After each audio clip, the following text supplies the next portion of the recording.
Welcome back, GrandStand episode 20. P Money here in Paris. F Knowles in New York. No, another New Hampshire. Okay. Yeah, one of those places that we hijacked from the English and decided we're going to make it better and Ooh. bigger and greater. It's 4th of July, dude. I don't know what to tell you.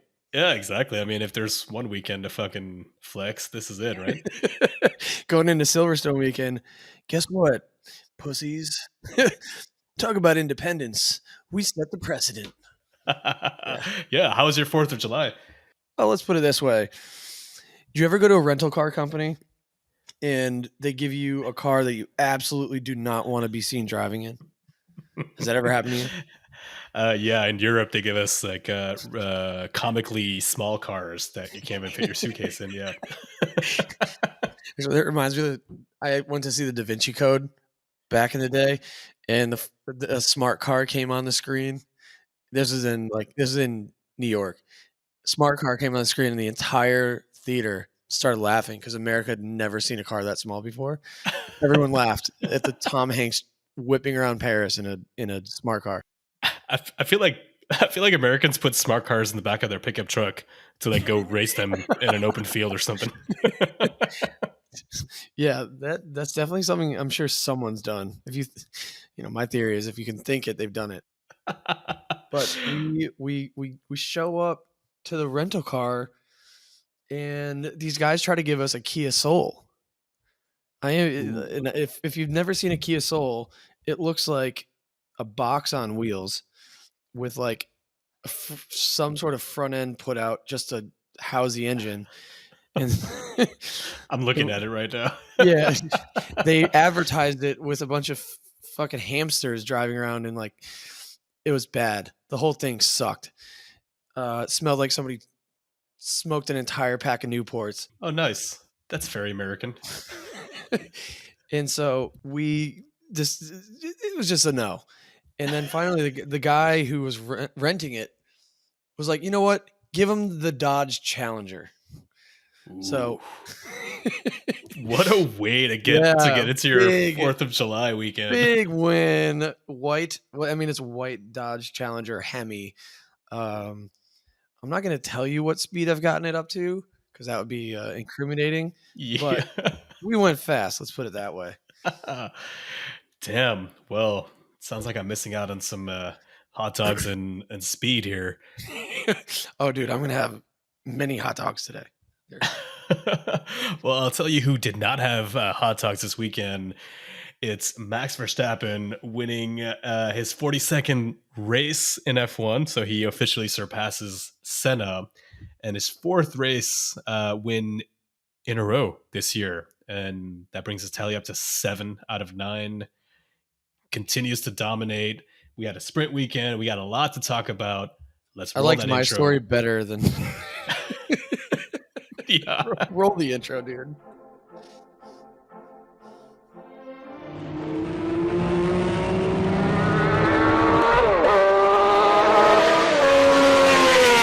A question for all of you except Romain Grosjean. To whom it may concern, fuck you. More ladies in the paddock? Yeah, more paddock access to some women. There's too many dudes.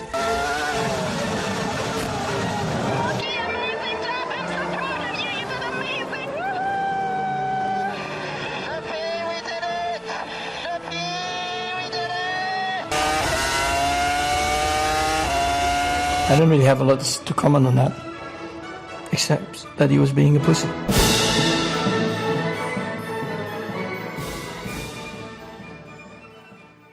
That last Max comment is quite relevant this weekend. Ooh. Don't get me started. I think I want to get this started. We had a sprint race that had a bit of weather. It was raining, which makes conditions more difficult. And we saw both Red Bulls get into it at the start, with Checo getting a better start, passing Max, maybe pushing Max into the grass, and then Max retaliating by taking Checo to the outside, not once, but twice. and clearly showing him, this is my house, Checo. You better fucking listen to the rules. Take your shoes off, please.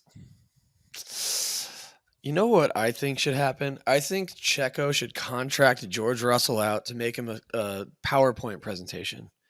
And in that PowerPoint presentation, it will be every single moment Max has done that to other drivers in his career. It's crazy. I don't know. I mean, listen, it seemed like they figured it out on Sunday, and they were, they seemed publicly chummy. Having said that, PR. yeah, they're like, we don't need this at our home race. That's my Red Bull PR voice.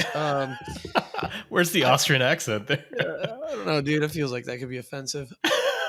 Especially considering it's 4th of July, we won World War II. So, anyway, having said that, I wish Will Buxton was here and said what's on my mind for me. Max shouldn't have made such a public scene about it. Anytime Max gets raced hard, he does this. It's just silly. And here I was like really being like, wow, he's on his game. He is really like driving at an impeccable level. And then he gets, his teammate is like, I need to recover after a terrible, terrible Friday and Saturday. Anyway, that's where I sit on it. I don't think it's necessary. Right. Well, I might surprise you here. I think that what Checo did was unnecessary as well. I think the whole thing was unnecessary. Yeah. All right, fair, but it does underline the fact that if Checo ever thought that this team would let him win, that he is just very wrong. And he is. I felt bad for the guy. Yeah, he's just sadly mistaken. And I was after the sprint, I was just thinking, I hope his manager is starting to talk to other teams, because I don't know how bright his future is at Red Bull, and I don't know how far he can get. I don't know how much higher he can get, but just play number 2 to Lord Max over there. Lord Max, all right. Yeah, I mean it's his house. It's kind of like, man, Max is ruthless. If there's one thing, that's the word for this weekend for me. He's fucking ruthless, and I think he was driving at an impeccable level. But yeah, that just showed that there are no friends on the grid, and especially when you're a Red Bull. So I don't want to, start the whole conversation of, is Checo going to get the boot or not? I think he's good enough to be there, play second fiddle, but I don't think he should have any ambitions higher than that, unfortunately. Fine. Yeah. And I'm sad to say that, I don't like saying it. It's just, I'm just noticing what I saw. Yeah. How about we talk about something else in the sprint that was interesting? Something less triggering. Exciting, more uplifting. We had Hulk, who qualified in P4 and who was in P2 for a while, holding off Perez, which, first of all, badass. Hulk is always great in mixed conditions, and it was awesome. The Haas even pitted him out of the points to put on the slicks in the end, and he made his way back, and that was just a great sprint for the Hulk. I like that. A great sprint for the Hulk. Taken out of context, this doesn't sound like an F1 podcast. Could be part of a universe somewhere. I don't know. Yeah, I mean, I'm not gonna lie. I really love seeing Hulk and K-Mag on track. I mean, they should be called like the Redemption Boys or something. There needs to be like a nickname for them. Just for the sheer fact that they're still in Formula One. That's right. The comeback kids. I don't know. Yeah, for sure. Spelled C-U-M.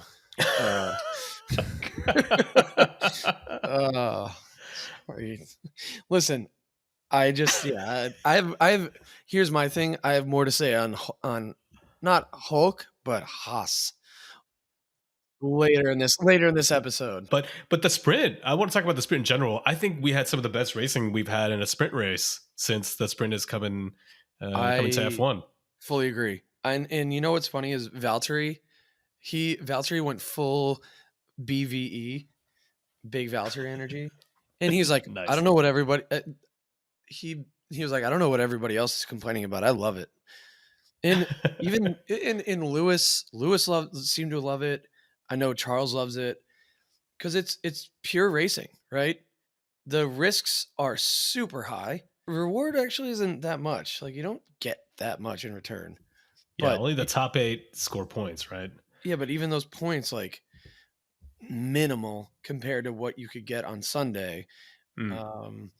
Well, for a smaller team, it's not minimal, but Yeah, for a team like Haas, it's huge. Like for Hulk yeah, scored 3 exactly. points, Right. which means that they are now ahead of AlphaTauri in the standings. Yeah. Well, right now it doesn't mean a lot, but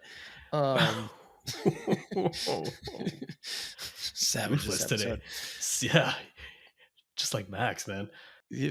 I just think no, I love it. I love the sprint. I think it's great. I think when you're on the top, and Max does say that he doesn't like it, but a lot of drivers do like it because it's pure. It's like genuine racing, right? And I think it worked well this time because we actually had strategy involved, right? Usually, if it was a dry race, we wouldn't get any pit stops, but we had changeable conditions. We had Russell coming in for slicks really early, which really paid off for him.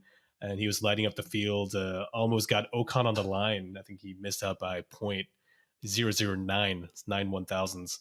Just a very entertaining race, I thought. And we saw a lot of close battling. I think Lando, who is definitely one of the stories of the weekend in Austria, kind of got screwed by this whole Red Bull battle as everyone had to slow down and he dropped down the field.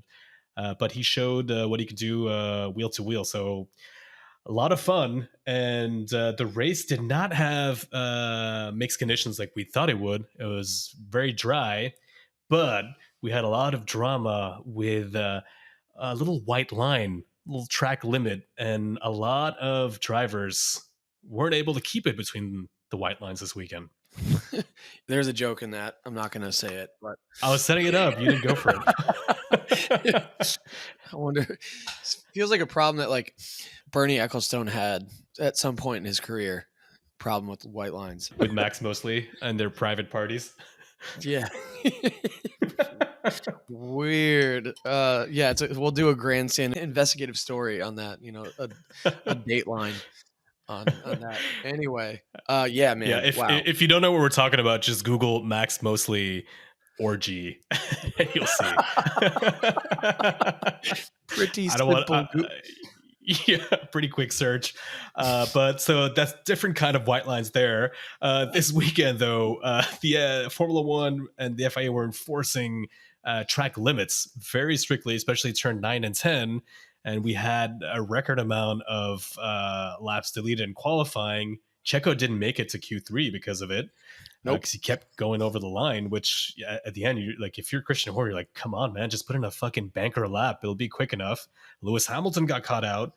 And in the race, we had a lot of drivers that got caught out, so much so that the race direction had to look at over 1,200 infringements after the race and dished out even more penalties. So whatever we had as final results at the end of the race changed slightly because a lot of drivers got additional penalties added onto their race time. All right, so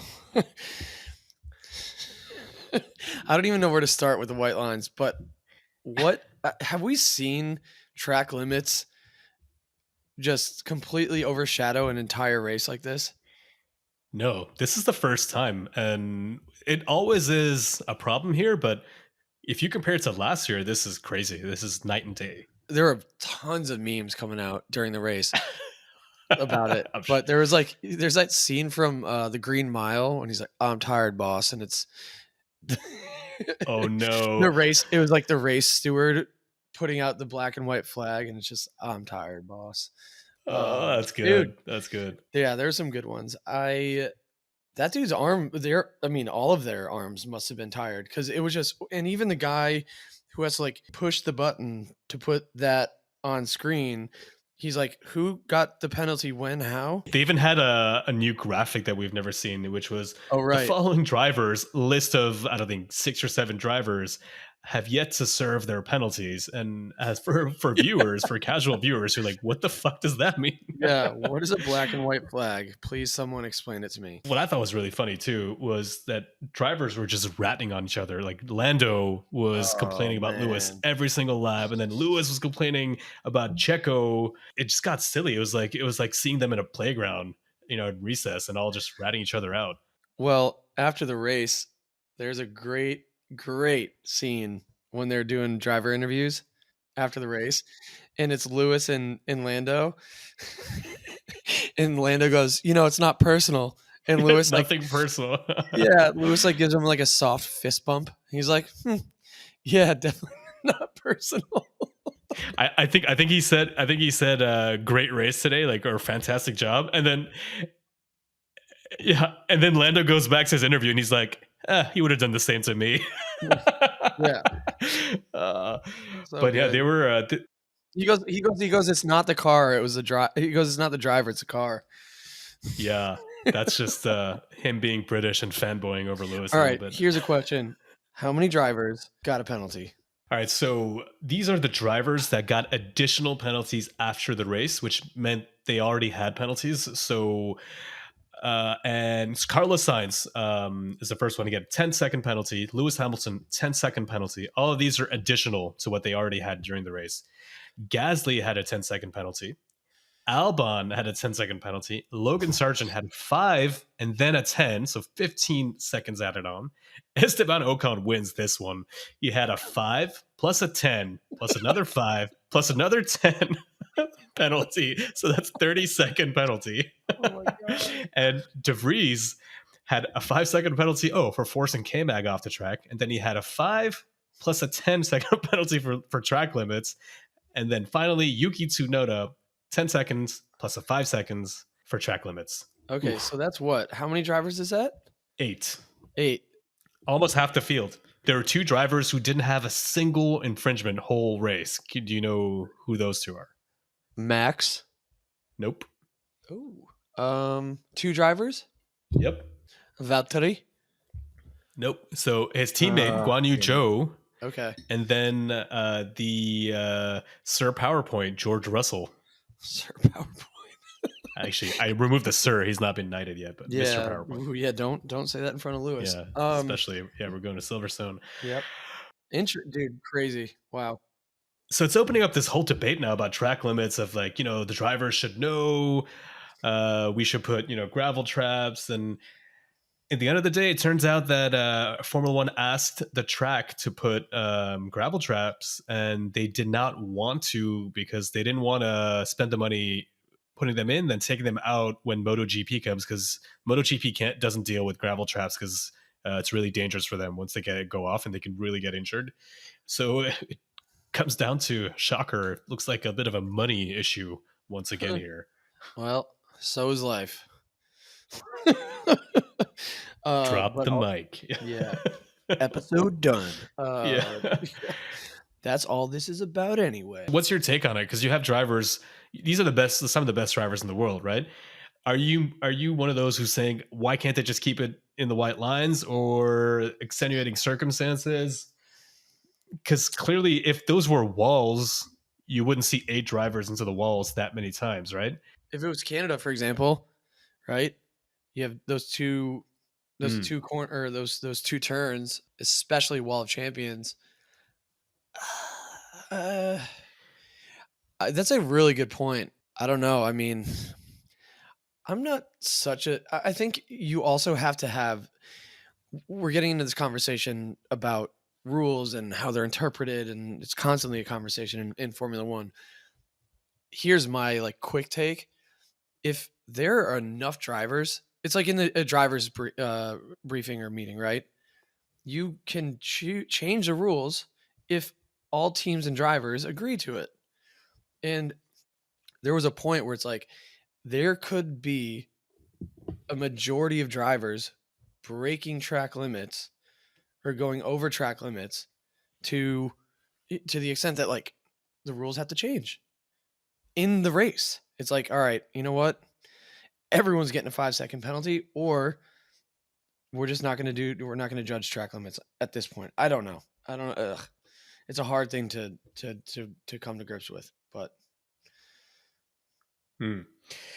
yeah, I it's a tough one because I've heard so many different takes on it of, they should just know better. I think that it's just the way that it works in Austria is so particular. I feel that if they put larger curbs, or if they just put a bit of grass on the other side, I think that's what Karun suggested just put something on the other side of the curb that breaks the grip and the traction and that slows the cars down.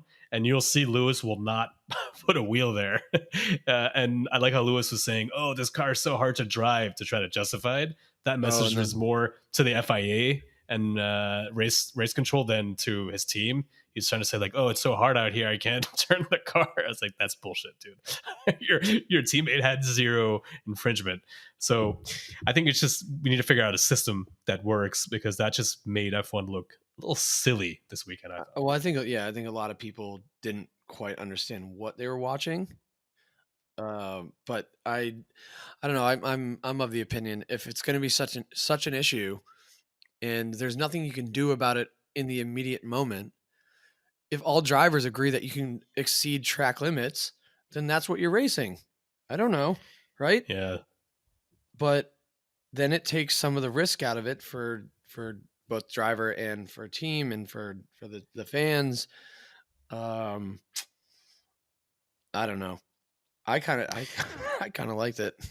They've signed Austria until 2030, so they have to figure it out for next year, because that's just not going to work. Well, that's the other problem too, is that if you say that you're going to allow drivers to exceed track limits at one circuit, what precedent does that set for other races? Yeah, no, not a good one. Because you give them that opportunity, then they're going to start arguing for it everywhere, right? So they're only human at the end of the day, right? We'd all be doing the same. Exactly. But track limits aside, that didn't change the current trend of Max just kind of crushing the whole field, dominating performance once again at Red Bull's home, won everything. He topped every session, qualifying, sprint pole, sprint win. I mean, I have nothing bad to say about the guy. He's just crushing everyone, and he even stopped towards the end of the race to take fastest lap. Steal it from Checo. Also, if it was any other driver who had it, I don't think they stopped. But since it was Checo, he did it. Huge flex, and kind of demoralizing for other teams. The fact that he was kind of laughing, like, "Hey, fuck it, let's go for it. It's not that big of a risk." I'm like, ugh, I hate this. There was a big gap, not a huge gap. I mean, it was what, 25 seconds? Yeah, between 24. him and Chuck. Chuck. I'm just going with the Willie T ribs right now. If Red Bull fucked that stop up, it could have cost him the race. This was what I was kind of hoping that would be that moment we talked about in the last episode, where it was like Max gets too arrogant, or he just like makes a mistake because he's feeling comfortable, and then he loses it, right? But the problem is that when that happens to Max, it's like Popeye eating spinach. He somehow like grows stronger. He probably like gets beat up by Yas somewhere. Oh yeah, for sure. He gets locked in a basement or something. Yeah. Also, Max doesn't make mistakes, and Red Bull rarely make mistakes. It just, for me, that just illustrated how far ahead Red Bull is and how big the margin is that they can take those risks. Big performance. That's all I can say. Yeah, but I'll say this. I mean, I think Checo got a huge vote of confidence from Christian, because let's think about this. Like, supposedly was sick on Thursday.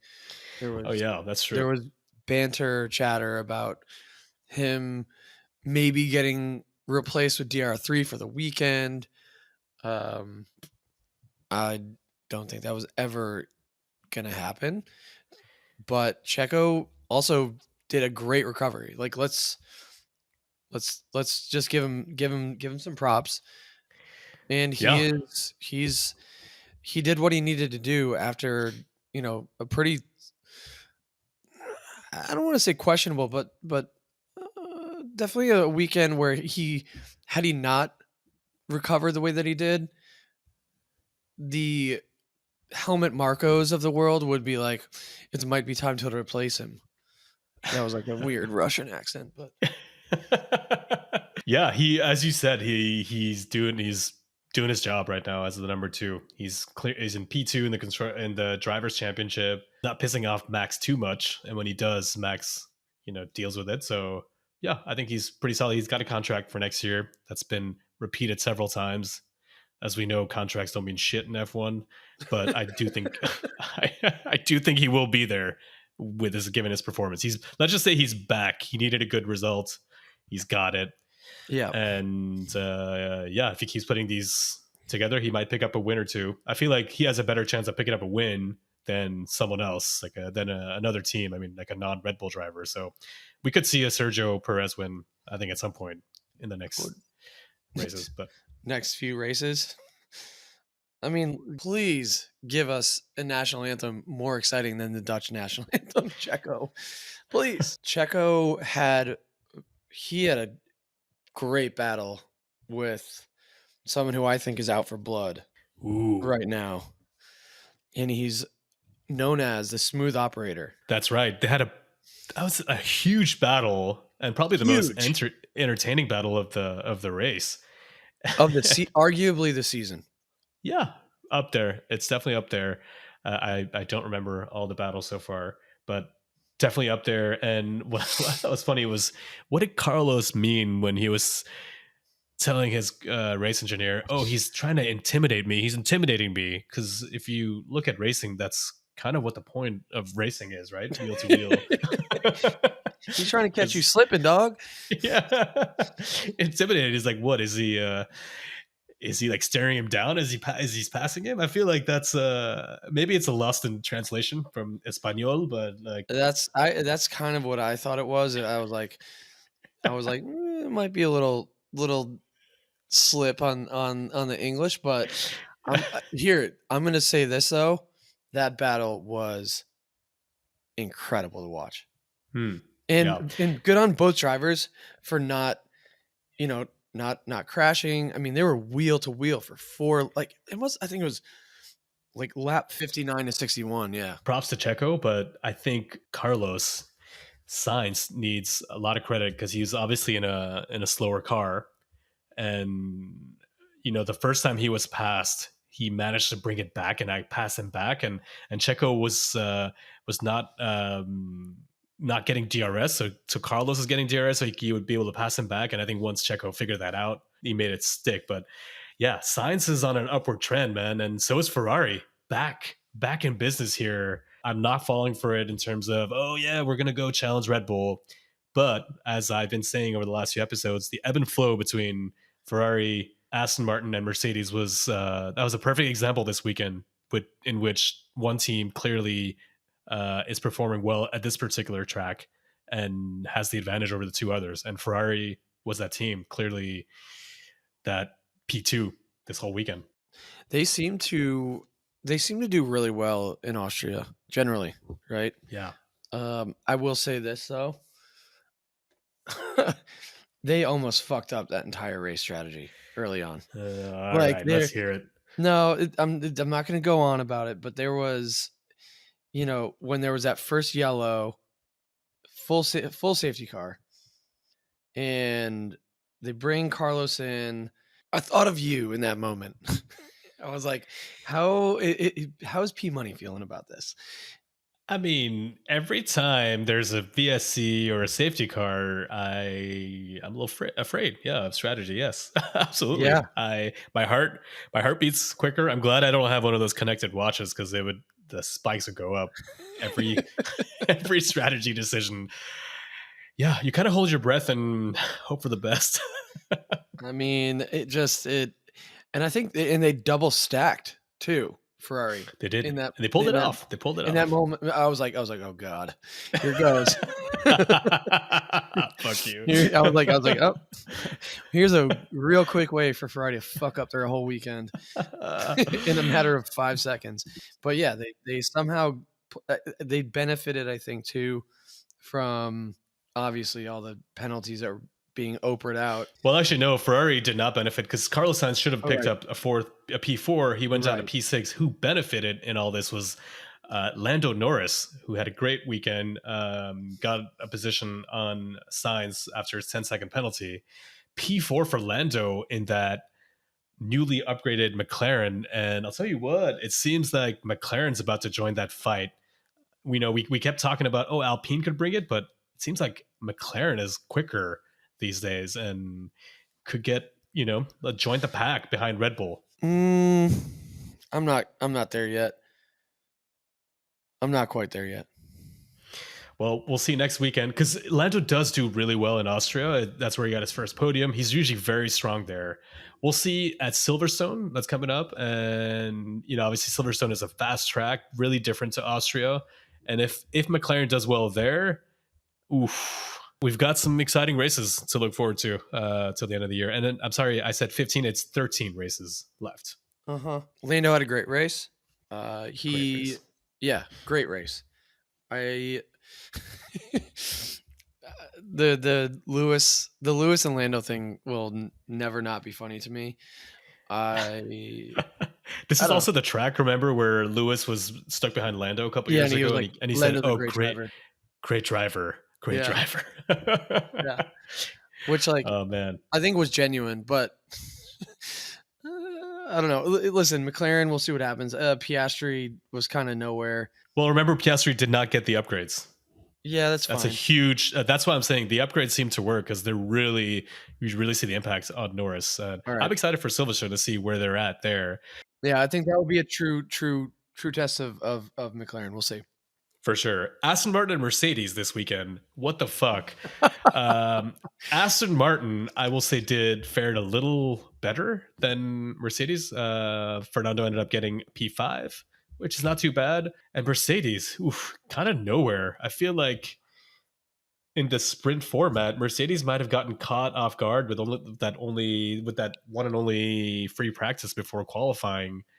And they never caught up to the rest, and they kind of just struggled there and finished P7 and P8. We're talking about consistency with McLaren. Let's talk about the consistency with Merc. I mean, we're like, oh, okay, they're gonna bring it back. They had the upgrades last race in Canada. Did really well. I mean, I had Lewis on the podium, and I had Lewis winning. Yeah, you had Lewis winning the race. I had Lewis P2, and regardless of all the black and white flags, the penalties, it still wasn't a great race for them either way. It wasn't a good weekend. I think there's just too many signs saying they haven't figured it out yet. Yeah, and I'll tell you what. If you remember last race, they praised Mick Schumacher for his work on the sim, Friday night to Saturday night to turn it around. I think that word in the paddock is that Mercedes is making it a habit to start the weekends on the back foot, going different directions for setup. It seems like the sweet spot for setup is hard to find, and given they only had one session, it was really hard for them. And you saw they were. I'm not going to say nowhere but they were not where we expected them to be. Lewis also was subpar this weekend with going over track limits. Because of it, he didn't make it to past SQ1, so that ruined his sprint.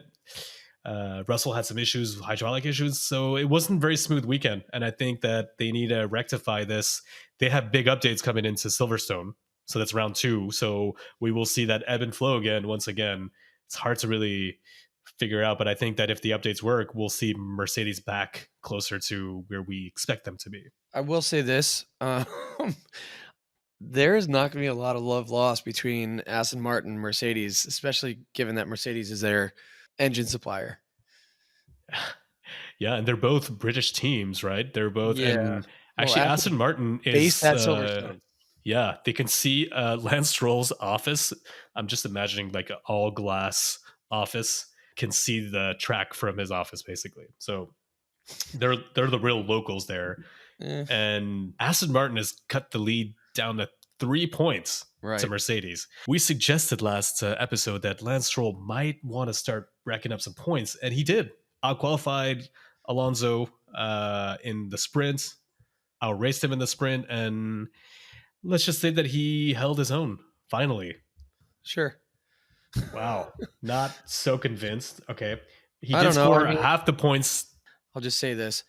The complaining after the race is just, I didn't like it. And I don't care about Aston Martin for what they did. Because it's like everybody was doing it.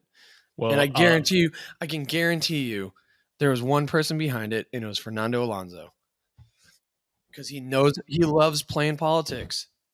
could be, or it could be that F1 has always been like that. I think that whenever teams get a chance to protest a result, they'll do it. And Fine, as I said earlier, little stat here: 1,200 infringements, and some people say even 1,500. So you have to look at it, and it raised their drivers up. So, and I'm sure they're not the only team that protested. Fine. I don't know. I didn't like it. Fair. I'm wondering what you would have said if Merck had done that. I just don't. It's my least favorite part of the sport. It's like the race results are. It's like in football. If in soccer, if you're like oh, that the goal was offsides, but you didn't rule it offsides, or vice versa. The result is a result. Once you cross the finish line, I don't think there should be any, like, you can't complain about it. I don't agree with that rule in Formula One. I think it's one of the only sports I feel that will change results, motorsports, not just F1, Right. After the event is done. Correct. Because it's, it's lap distance sensitive, right? Nothing, so things can impact. And I'm not a fan of that either, to be honest. And the politics. But you know what? They'll have a chance to go head to head at Silverstone on their home track, because British team, British drivers, and it's going to be fast there. What did you think of Toto's message to Hamilton when Hamilton was basically complaining and Toto said, "Hey, can you shut the fuck up and just drive, please?" Paraphrasing here. As a fan or as an objective Formula One observer? Let's do both. As a fan, I really hated it. I was like, you got to keep it to yourself. As an F1 observer, I was like, ooh, this is juicy. Yeah, exactly. I was like, yep. Lewis has a tendency to get on the radio when he's upset, and speak to the team in a way that, I don't know. I'd drive the car now. He sounded like an angry father, basically being like, "This is what you get. You get a piece of shit Hyundai Sonata, and you're driving it, whether you want to or not, and you're going to drive it to prom, and otherwise you're getting picked up by your mom." I don't know. Well, there goes the Hyundai sponsorship. We already lost Kia earlier. Hey, Dodge, pick us up. Yeah, for real. Well, yeah, I thought that was pretty funny. I don't think I'm not going to read too much into it. Like, does that mean he's going to retire? No, but I thought it was pretty funny, especially where Merck was this weekend. Let's look at the midfields and see, because there's a few things we want to pick out in the midfields. Just want to point out that Alpine has now scored points in the last 5 races with Gasly in P10, given those penalties. Williams very close to getting points. Actually, if Albon did not get that penalty post-race, he would have jumped Gasly. I think you wanted to mention Haas here, the Redemption Boys. Yeah, I mean, it's going to be quick. It's 4th of July, and Haas claims that they're an American team. Claims. I mean, they're supposedly, they've got their spot in North Carolina where Gunther Steiner lives full-time. So, yes, they are based here. I do not understand how this team continues to just like, where are they? Who are they? Existential question. Who are they? I don't know. Right. I mean, that on track, and I was like, because it seems, Hulk car catches on fire once again. So that's the second time this season. Yeah, it was funny because Hulk got a warning for track limits after he had retired. I don't know if you got that. Amazing. That's how like overwhelmed race control was, I think. Yeah, they're like, they like just look at the data. They're like, never mind, his car's on fire. Next, it's for me a quick just Haas. It just seems like we don't talk about them that much on this podcast, but it just seems like they need to figure something out. They need to And figure out their race pace. race pace Yeah. because in qualifying, Hulk, man, he's always up there. He's a beast in qualifying, but he just can't hang in the race because his tire, I think Haas just destroys its tires. So please figure it out because it'd be nice to see Haas mix it up in that midfield. But there's another team that's really hurting right now, and that's AlphaTauri. They were horrible this weekend, and De Vries did not impress me. He was on the list of needs a result, and I'm afraid he did not pull through. Oh man, Nick De Vries. I mean, K-Mag's got to be pissed at this point because they had their little moment. They had their little moment in Canada, which they both, at least K-Mag was like, we're just racing each other hard. It's totally fine. I mean, if you're sitting as a back marker, you got to keep yourself entertained somehow, right? Right. Yeah. Racing's racing. Right? Racing is still racing. But yeah, man, AlphaTauri is definitely, I think, the biggest question mark for me this season. I'm like, how could you regress that much? Nick De Vries is definitely more talented than he's showing. So I don't know. And so is Tsunoda, actually. Well, just to note that De Vries did finish ahead of Tsunoda this race. Good. But yeah, they need work. Rumor has it that they're going to change names again next year, rebrand. I personally vote for bring back Toro Rosso, please. But it's probably going to be Red Bull brands, I guess. Blueberry Red Bull, my favorite. Oh my God, that would be amazing. I can't wait to see the livery on that. It's pretty much what they look like now. So it's time to look at the Stand Championship this weekend, and we both took a lot of risks, but I might have gone a little too far in my risk taking and got 0 points out of it because hoping the rain would come. And you scored 15 points for Max's race win, so you extend your lead to 155 to my still 108. And we are going to Silverstone this weekend, back to back. And it is your turn, sir. No. To give your predictions first. Ooh. Hear me out. I'm going to go with Max on pole. Lewis Hamilton wins this race. Wow. At home. I'm going to go with a Fernando Alonso P2, Checo P3. I'm taking risks. I got a little lead here. I'm going George Russell P4 and the smooth operator in P5. He won his first and only race here last year. And the Gromo, it's hard to bet against him right now, Nick De Vries. Okay, wow. You are taking we still haven't hit a here. Gromo once this season, but whatever. No, it'll come. Let's just say Gromos are also getting more and more rare, I feel. Those are big risks. I'm going to go a bit more conservative, I think, try to lock down some points, hopefully. I'm putting Max on pole. Max wins. I'm putting Leclerc P2, Hamilton P3, Perez P4, and Alonso P5 with the Gromo going to, I'm sorry, De Vries. We're both covering the De Vries. I know. Just to be clear, it's not something that we want to happen. It's just we're trying to get points. Silverstone's usually a huge weekend, so it's going to be exciting. Record-breaking crowds for sure. Always. All the Lando fans, Team LH, all that good stuff. So just quickly, the quick Lando shout out. He was funny on his radio this weekend, and when team came through and was like, all right, P4.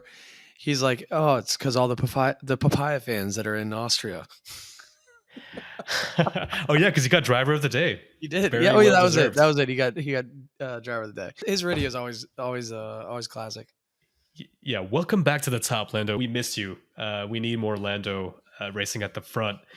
Driver of the day, and I love how no one votes for Max because he's just like in his own league. So it's like, okay, who's second best basically, and we'll give him driver of the day. That wraps it up in Austria for us. Going to Silverstone this weekend. Make sure to follow us on social media, and we'll see you for the Silverstone debrief.